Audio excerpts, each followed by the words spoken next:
కలియుగ దైవమైన తిరుమల శ్రీవారిని దర్శించుకోవడానికి దేశం నలుమూలల నుండే కాకుండా విదేశాల నుండి కూడా భక్తులు పెద్ద సంఖ్యలో తిరుపతికి వస్తుంటారు.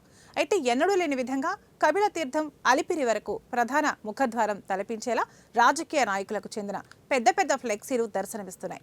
ముఖ్యంగా ప్రతి భక్తుడు కూడా తిరుమలకు చేరుకోవాలన్నా లేక తిరుమల నుండి తిరుపతికి చేరుకున్నాక ముందుగా దర్శించుకునేది గరుత్మంతుని విగ్రహాన్ని. అయితే అదే విగ్రహం ముందు స్థానిక ఎమ్మెల్యేకి సంబంధించిన పెద్ద ఫ్లెక్సీ దర్శనమిస్తుంది. తద్వారా భక్తులు సైతం విమర్శలు గుప్పిస్తున్నారు.